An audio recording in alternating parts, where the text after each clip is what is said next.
دعا کے بارے میں رسول اکرم صلی اللہ علیہ وسلم کی ہدایت کیا ہے؟ فرمایا الدعاء مخ العبادہ، دعا عبادت کی روح ہے، دعا عبادت میں اصل ہے، دعا عبادت کا مغز ہے، دعا عبادت کا مغز ہے، یہ خلاصہ ہے۔ توجہ رکھنا، اللہ کے نبی یہ بات سمجھا رہے ہیں کہ دعا عبادت کا مغز ہے۔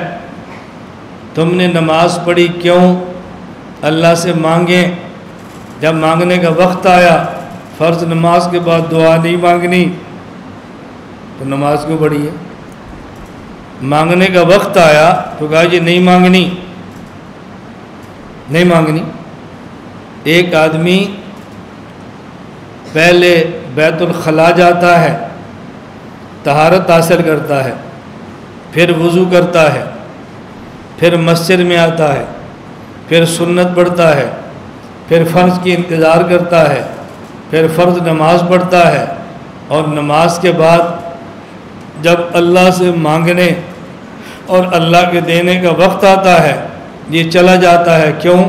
یہ دعا مانگنی سنت نہیں ہے۔ کیوں چلا گیا؟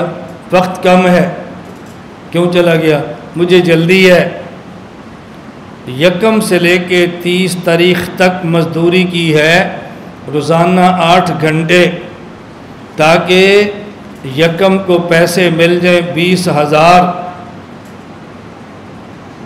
ماں انتظار میں ہے، بیوی انتظار میں ہے، بلات ان کے ہاتھ میں ہے، بجلی کا بل، گیس کا بل، آٹے کا بل، چینی کا بل، دودھ کا بل، بچوں کی فیسیں۔ اور بھئی 1 آ گئی، پیسے لائے ہو؟ نہیں۔ کیوں؟ پیسے ملنے تھے لیکن امی جان وہاں لمبی لائن لگی تھی، 1 گھنٹے بعد باری آنی تھی۔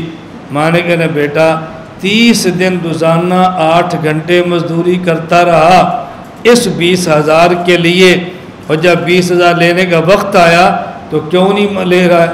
اور جی 1 گھنٹے بعد میری باری آنی تھی، 30 دن 8 گھنٹے کام کر لیا، اور جب ملنے کا وقت آیا تو 1 گھنٹہ انتظار نہیں کرتا۔ طہارت حاصل کر لی، وضو کر لیا، مسجد آ گیا، سنتیں پڑھ لی، نماز پڑھ لی، اور جب اللہ کے دینے کا وقت آیا دوڑ رہا۔ کیوں؟ میرے پاس ٹائم نہیں ہے، وقت بہت تھوڑا ہے۔ یہ اس مزدور کی طرح ہے کہ جس کو 1 گھنٹہ نہیں ہے مزدوری لینے کے لیے اور روزانہ 8 گھنٹے ہیں مزدوری کرنے کے لیے، یہ اس بندے کی طرح۔ اچھا، اور بعض باتیں اتنی عجیب ہیں مجھے بہت تعجب ہوتا ہے، اتنی عجیب باتیں ہیں۔ تعویل نہیں کرنی، تعویلیں نہ کریں۔ ہم نے کہا جی نہ کریں۔ صحیح بخاری میں ہے، اللہ کے نبی صلی اللہ علیہ وسلم سے پوچھا گیا ای الدعاء اسمع، لفظ یاد رکھو، کیا لفظ ہے؟ ای الدعاء اسمع، وقف کی وجہ سے اسمع کہتے ہیں۔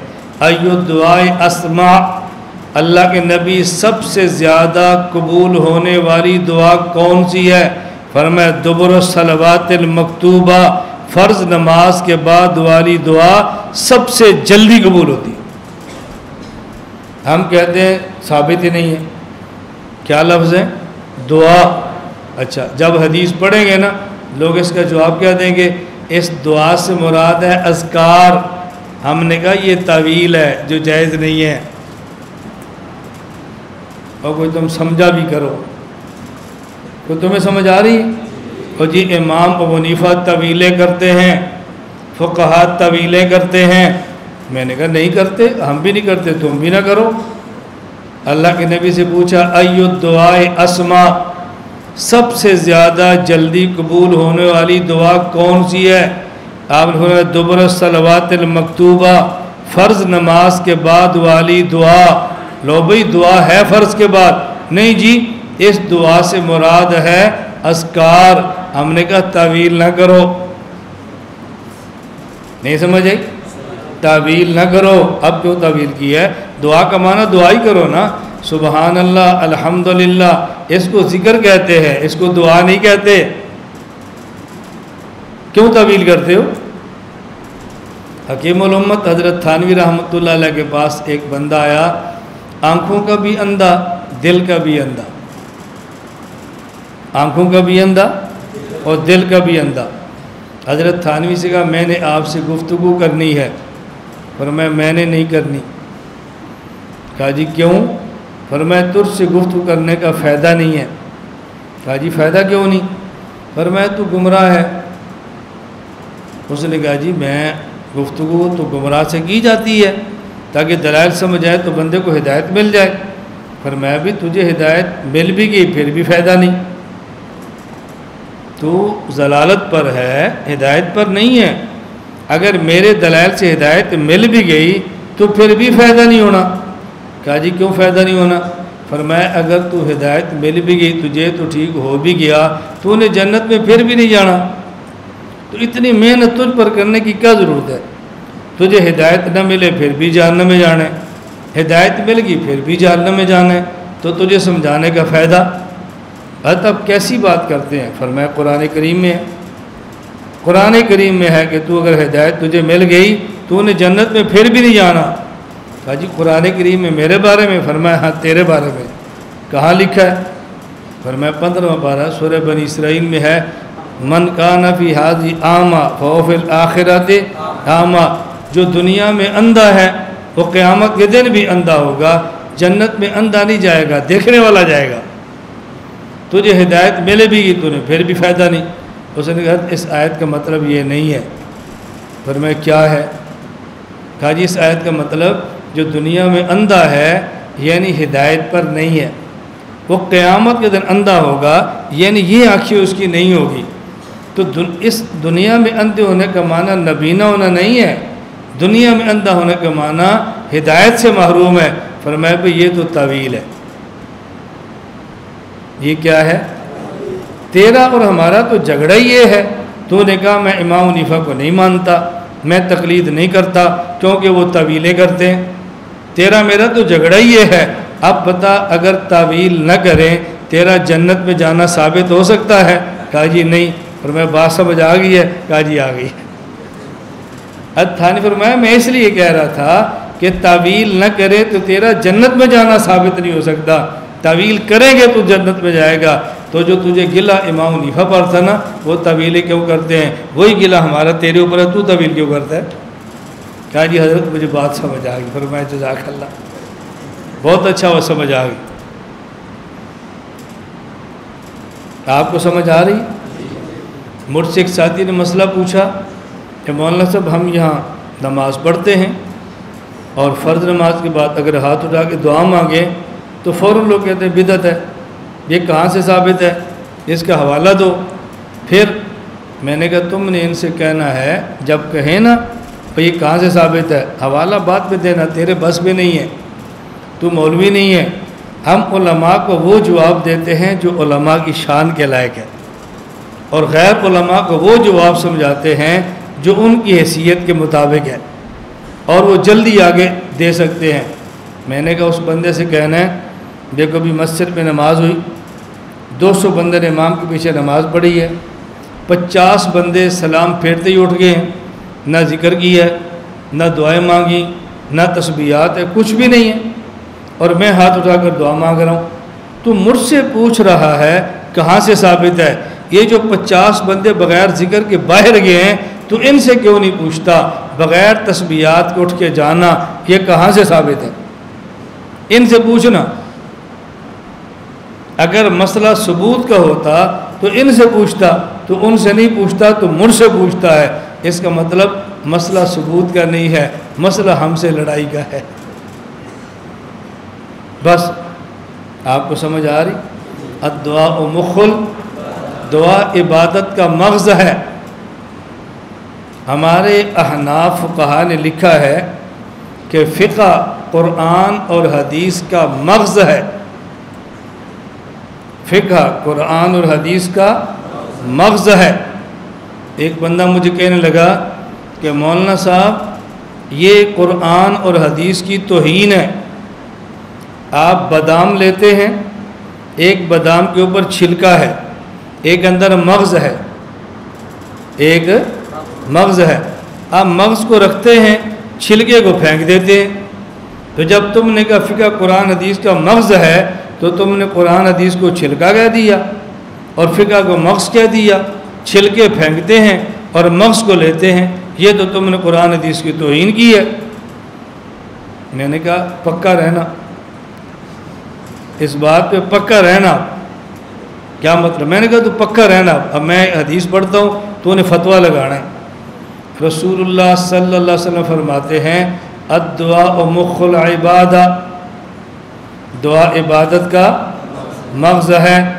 رکوع چھلکا، قیام چھلکا، تلاوت چھلکا، سجدہ چھلکا، تشہد چھلکا اور بعد میں دعا مغز۔ تو حضور پاک نے رکوع سجدے کی توہین کر دی نا، لگا فتویٰ۔ میں نے کہا لگاؤ فتویٰ۔ کہا جی اس حدیث کا معنی یہ نہیں۔ میں نے کہا جو ہے وہ آپ بیان کر دیں۔ کہا اس حدیث کا معنی یہ ہے کہ دعا عبادت کا نچوڑ ہے۔ کیا مطلب؟ مقصود دعا سے، مقصود عبادت سے اللہ سے لینا ہے، تو جب اللہ دیتے ہیں تم لیتے کیوں نہیں؟ میں نے کہا اسی طرح جملے کا معنی یہ ہے کہ یہ فقہ قرآن حدیث کا نچوڑ، قرآن حدیث کا خلاصہ ہے۔ قرآن سے مقصود بھی مسائل پہ عمل ہے، حدیث سے مقصود بھی مسائل پہ عمل ہے، اور جو مسائل قرآن حدیث سے نکلتے ہیں اسی کا نام فقہ ہے، اسی کا نام فقہ ہے۔ میں نے کہا بھی کوئی اور بات؟ ہم جو سینہ تان کے دنیا میں چلتے ہیں نا، یوں نہیں چلتے۔ جو لوگ شرمندہ ہوتے ہیں اور اپنے حنفی ہونے پہ سر جھکا کے چلتے ہیں، ان کو اپنے مسلک کا پتہ نہیں ہے، اپنے مذہب کا پتہ نہیں ہے، دلائل کی دنیا سے دور ہیں۔ بحمد اللہ تعالی، اللہ آپ سب کو توفیق عطا فرمائے۔ ہمارے علماء کے پاس بصیرت بھی ہے جو اللہ کے تعلق سے ملتی ہے، ہمارے علماء کے پاس عقیدت بھی ہے جو اللہ اپنے کرم سے عطا فرماتے ہیں۔ یہ بصیرت عقیدت دو جمع ہو جائے نا، بس مزہ آ جاتا ہے۔ ان میں سے ایک چیز بھی چلی جائے مزے ختم ہو جاتے ہیں۔ میں سمجھانا صرف یہ چاہ رہا تھا ہم اللہ سے مانگنا سیکھیں، اللہ سے مانگنا، بس ہم عادت بنائیں کہ ہم نے اللہ سے مانگنا ہے انشاءاللہ۔ فرض نماز کے بعد بولو مانگیں گے، تہجد کے بعد مانگیں گے، تلاوت کے بعد مانگیں گے، عبادات کے بعد مانگیں گے۔ اللہ سے مانگنا سیکھو، اللہ سے مانگنا سیکھو، باقی اللہ تعالیٰ دیں گے وہ جو مادی فائدہ مند ہوگا، جو مفید نہیں ہوگا وہ نہیں دیں گے۔ بس اتنا اللہ پر اعتماد ہونا چاہیے۔ اللہ تعالیٰ مجھے بھی اور آپ کو بھی اپنی ذات اقدس سے مانگنے کی توفیق عطا فرمائے۔ اللہ ہم سب پہ کرم فرمائے۔ تو اس کے لیے قرآن کریم کے اندر بھی دعائیں ہیں، احادیث کے اندر بھی دعائیں ہیں، قرآن کریم میں بھی ہیں، احادیث میں بھی ہیں۔ ان دعاؤں کو یاد کرو۔ سب سے آسان طریقہ ہوتا ہے قرآن کریم، ایک دعا لو، اس کو یاد کر لو، روزانہ مانگو، کل دوسری دعا یاد کرو، پھر اس کو مانگو، پھر تیسری دعا یاد کرو، اس کو مانگو۔ ایک ایک دعا بھی یاد کریں گے۔ آج جمعرات سے لے کر آئندہ خان کا اجتماع 7 نومبر کو ہوگا، آج 3 اکتوبر ہے۔ اگر آپ صبح سے شروع کریں نا، 4 اکتوبر سے لے کے 6 نومبر تک کم از کم بھی آپ 30 دعائیں یاد کر سکتے ہیں۔ کریں گے نا بھی انشاءاللہ؟ بولو۔ اصل یہ ہے کہ آئندہ 7 نومبر کو اجتماع ہو تو میں آپ سے درخواست کروں بھئی جس بندے نے 30 دعائیں یاد کی ہے نا، وہ کھڑے ہو کے اپنا نام بتاؤ۔ اصل تو یہ ہے، اگر آپ کہیں گے تو ہم کھڑے ہو کر پوچھ لیں گے، اگر آپ کہیں گے نہیں بھائی ویسے ہی نام لکھوا دو۔ ذہن بناؤ کہ ہم آئندہ اجتماع تک کم از کم انشاءاللہ 30 دعائیں یاد کریں گے انشاءاللہ۔ اور سب سے بہترین قرآن کریم کی دعا، رسول اکرم صلی اللہ علیہ وسلم کی زبان مبارک سے نکلی ہوئی دعا، مسنون دعائیں، اس کا اہتمام کرو۔ اللہ مجھے بھی توفیق دے، اللہ آپ کو بھی توفیق عطا فرمائے۔ وآخر دعوانا الحمدللہ رب العالمین۔